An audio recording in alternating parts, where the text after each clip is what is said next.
हरे कृष्णा, आप सभी का स्वागत है सनातन स्क्वायर पर। आज हम चर्चा करेंगे हमारे मनवंतर यानी 7वें मनवंतर के पहले सप्तऋषि वशिष्ठ के बारे में।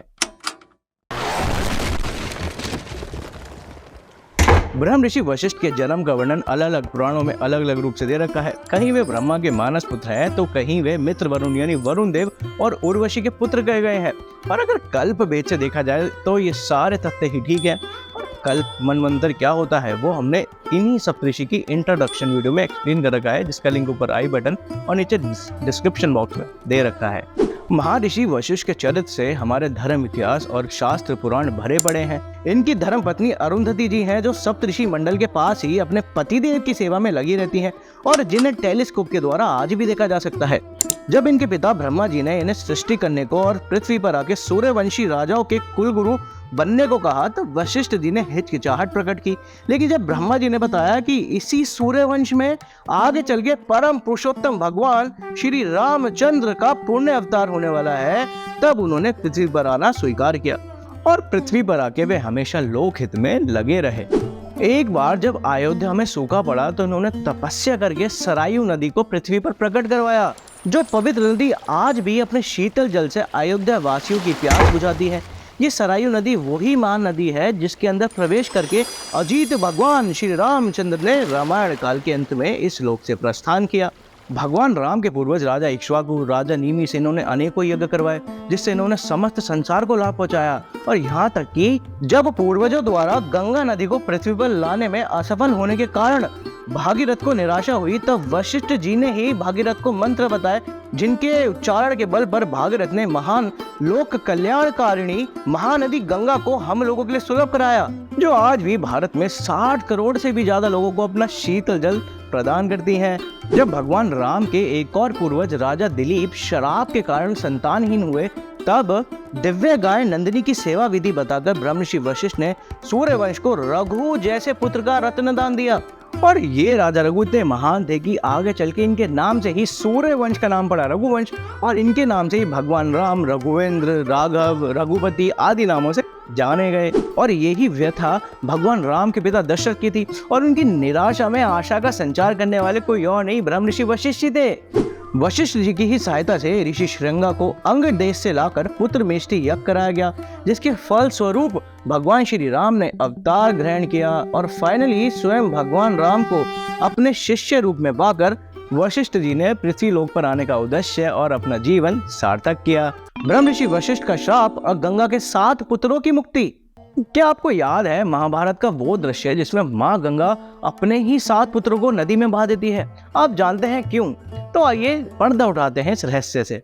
ब्रह्म ऋषि वशिष्ठ से काम क्रोध आदि शत्रु पराजित होकर उनके चरण सेवा किया करते थे। एक बार की बात है, स्वर्ग से आए अष्टवसु उनके अतिथि हुए।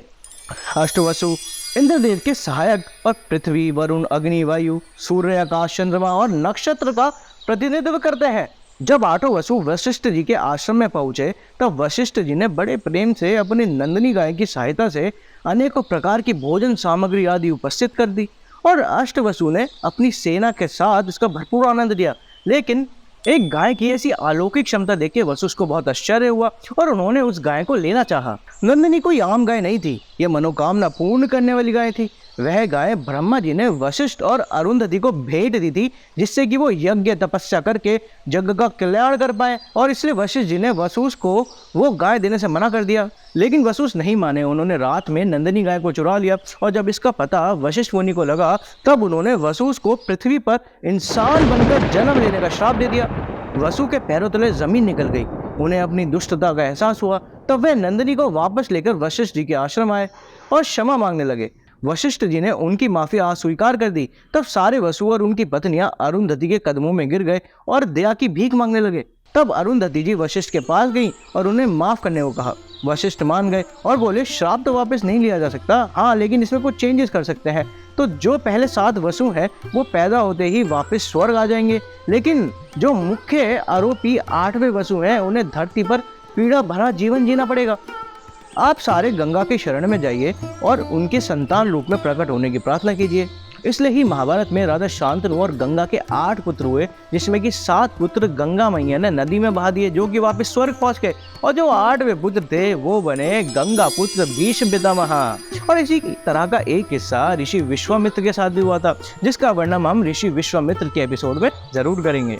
तपस्या बड़ी या सत्संग। एक बार की बात है, ऋषि विश्वामित्र और वशिष्ठ जी में विवाद छिड़ गया कि तपस्या बड़ी है सत्संग। विश्वामित्र कहते थे तपस्या बड़ी है और वशिष्ठ मुनि कहते थे सत्संग बड़ा है। तो इसका निर्णय लेने के लिए दोनों महर्षि भगवान शेष के पास उपस्थित हुए।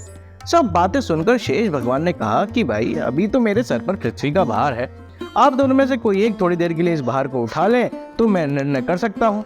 विश्वामित्र अपनी तपस्या के घमंड में फूले हुए थे। उन्होंने 10,000 वर्ष की तपस्या करने का संकल्प किया और पृथ्वी को अपने सर पर धारण करने की चेष्टा की। पृथ्वी कांपने लगी और सारे संसार में तहलका मच गया।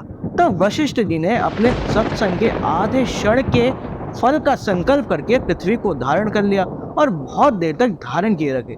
अंत में जब शेषनाग वापस पृथ्वी को लेने लगे तब विश्वामित्र ने कहा कि आपने अभी तक निर्णय तो सुना है नहीं। शेष भगवान हंस पड़े। उन्होंने कहा निर्णय तो अपने आप हो गया, आधे क्षण के सत्संग की बराबरी हजारों वर्ष की तपस्या नहीं कर सकती। फिर क्या था, ये दोनों तो महर्षि थे ही, ये तो सत्संग की महिमा प्रकट करने का एक अभियान था। और फिर दोनों मुस्कुराते हुए प्रसन्न हो गए, अपने अपने आश्रम लौट गए। हमारे सनातन धर्म में 4 वेद होते हैं, उसमें से एक होता है ऋग्वेद। ऋग्वेद 10 हिस्सों में बटी होती है, जिन्हें मंडालास कहते हैं, और उसमें से 7वां मंडाला ब्रह्मऋषि वशिष्ठ को ही समर्पित है। और अगर इनके मंदिर की बात करें तो भारत के गुवाहाटी शहर में वशिष्ठ को समर्पित एक आश्रम है। ये आश्रम गुवाहाटी शहर के दक्षिण में असम मेघालय की सीमा के करीब स्थित है और गुवाहाटी का एक प्रमुख पर्यटक आकर्षण है। वशिष्ठ जी का एक मंदिर हिमाचल प्रदेश के वशिष्ठ गांव में स्थित है। ऋषिकेश से 18 किलोमीटर दूर शिवपुरी में गंगा के तट पर स्थित वशिष्ठ गुफा को स्थानीय रूप से उनका सर्दियों का निवास माना जाता है और इसमें एक शिव मंदिर भी है। पास में ही अरुंधति की गुफा भी है, जहां आज भी भारी संख्या में लोग जाके दर्शन करते हैं। भारत का प्राइम मिनिस्टर हो चाहे अमेरिका का प्रेसिडेंट, जो एक बार इतने ऊंचे पद को संभाल लेता है उसका गौरवान्वित नाम इतिहास में दाखिल किया जाता है। और ये तो देश की बात है, सोचिए सूर्यवंश जिसका समस्त पृथ्वी पर शासन था, जिसमें राजा इक्ष्वाकु, निमि, रघु, दशरथ और स्वयं भगवान राम आए। उनके कुलगुरु वशिष्ठ जी का गौरव कितना होगा, जिन्होंने लोक कल्याण तो करा ही, साथ में ब्रह्मा जी की सृष्टि निर्माण में सहायता करी। यहाँ तक कि वेद व्यास जी, जिन्होंने 4 वेद, 6 शास्त्र, 18 पुराण, महाभारत, श्री सत्यनारायण कथा और भगवद गीता जैसे महान शास्त्रों की हम मनुष्यों के लिए रचना करी, जिसका ज्ञान आज के अंधकार रूपी संसार में सूर्य की तरह रोशनी और हमारा मार्गदर्शन कर रहा है, वो कोई और नहीं ब्रह्म ऋषि वशिष्ठ जी के ही पड़पोते थे। और आज भी सप्तऋषि मंडल में रह के ब्रह्म ऋषि वशिष्ठ लोक कल्याण में लगे हुए हैं। वैसे तो हमारे इतिहास पुराणों में ब्रह्म ऋषि वशिष्ठ के चरित्र का बहुत बड़ा विस्तार है, जिनका अध्ययन हम उन्हीं शास्त्रों को पढ़ के कर सकते हैं, लेकिन हमने इस वीडियो में उनके जीवन शैली में से 2-4 घटनाओं को प्रस्तुत करने का प्रयास किया है। आशा करता हूँ ये वीडियो आपको पसंद आया होगा। ऐसी और वीडियोस देखने के लिए हमारे चैनल को सब्सक्राइब करें, वीडियो अच्छा लगे तो लाइक करें। मिलते हैं अगले एपिसोड में नए सप्तऋषि के साथ। हरे कृष्णा। इससे पहले हमने सप्तऋषि का इंट्रोडक्शन वीडियो भी बनाया है, जिसमें हमने सप्तऋषि कौन होते हैं, ब्रह्मांड में इनका योगदान, उनकी आयु और ऐसे और भी जरूरी दिलचस्प रहस्यों के बारे में बताया है। अगर आपने वो वीडियो नहीं देखा तो उसका लिंक नीचे डिस्क्रिप्शन और ऊपर आई बटन में दे रखा है।